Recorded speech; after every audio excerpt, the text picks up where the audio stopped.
Hello, it's your boy Mr. CV. I'm back with another special video, and I've got the Premier League results of last week and just Monday, but maybe I'm gonna be doing it little by little straight after the game is done.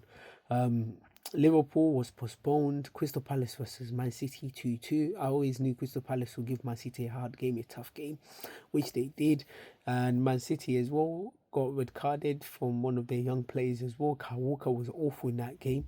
And Crystal Palace as well could have won that game as well. But listen, 2-2, good game, and it keeps the title race interesting.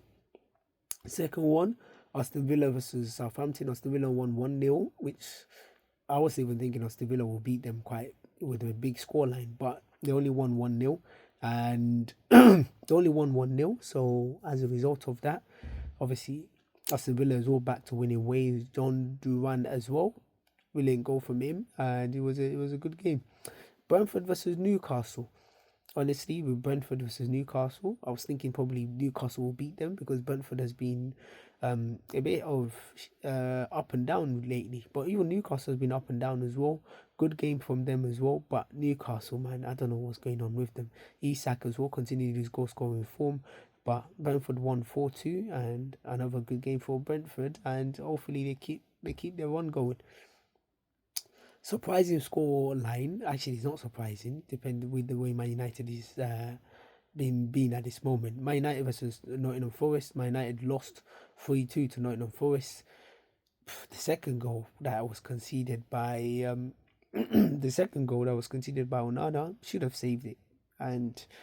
But United, man, I don't know what is up with them. Well, the manager did say it's going to be a long suffering for them, and he's looking most likely that that's what it's going to be. So 3-2 losers, and I don't know what to say with them. And also, Dan Ashworth just quit his job just literally about a couple of days ago. Or he didn't quit his job, it was mutual consent, but I think they had disagreements between both of them. And listen, he's left the job, and we keep it moving. So they need a new technical director now. The Sunday games, Arsenal versus Fulham. I was disappointed in this game because I knew Fulham would be tough. I knew they would give us a tough game. Raul Jimenez, good finish from him. Saliba scored as well. And Martinelli, come on, man, you got to stay on side for that. But he didn't. And Arsenal scored with Saka, but unfortunately, the goal was ruled offside. And it's a disappointing draw for Arsenal because it would have put pressure on the Premier League, on the league title, especially with Man City dropping points. But it's not the end of the world. If you can't win, make sure you don't lose. Ipswich versus Bournemouth. Ipswich versus Bournemouth. Tough game with Ipswich versus Bournemouth. But if Bournemouth won 2-1, and close affair, but Bournemouth won the game 2-1, and Bournemouth are on a good one. They've been fantastic as well, and brilliant from them. Brighton versus Leicester versus Brighton 2-2.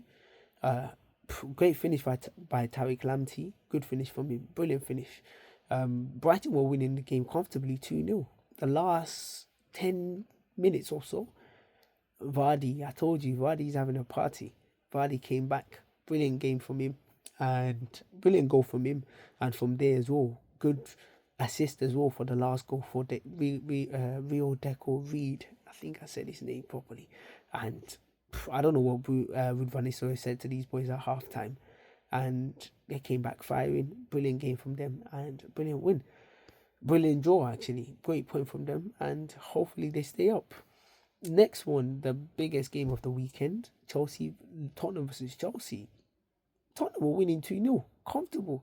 Solanke scored a fantastic goal, and someone else scored as well. Brilliant goal from them, and I was thinking, oh yeah, it's going to be a good game. But because of the way Tottenham play, they leave themselves open. And as they leave themselves open, obviously, Chelsea with their attacking firepower, with their £1 billion squad, they came back. And once Chelsea scored, Sancho scored, Tottenham could not get a sniff of the game at all.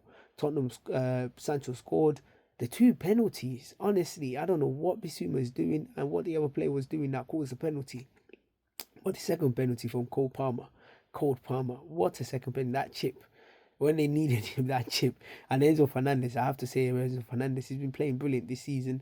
One of the players that was heavily criticised, but this season he has really stepped up. Caicedo stepped up, Jackson stepped up, and Sancho stepped up. And honestly, Chelsea, they're definitely in the title race. Whatever you want to say, they're definitely in the title race. Tottenham, on the other hand, up and down. And if they keep losing, I fear for Ange Postecoglou's job. Honestly, the last game of the weekend, West Ham versus Wolves. I said whoever wins this match, one of the managers could. If whoever loses this match, one of the managers could get sacked. And honestly, good win for West Ham. Bowen, he's like Mo Salah for West Ham. Honestly, carries them. Last year was Kudus. This year is Bowen, but Bowen has been doing it consistently. And the finish from Bowen, man, nah, he deserves to be playing for a bigger team, honestly. But if he goes to any bigger team, he might end up on the bench. So I think for now, he should stay at West Ham. Wolves, on the other hand, they should have had a penalty actually, but they said he was outside the box. But listen, good win for West Ham. Keep it moving. It's your boy, Mr. CV. Welcome back to CV Football, and keep watching.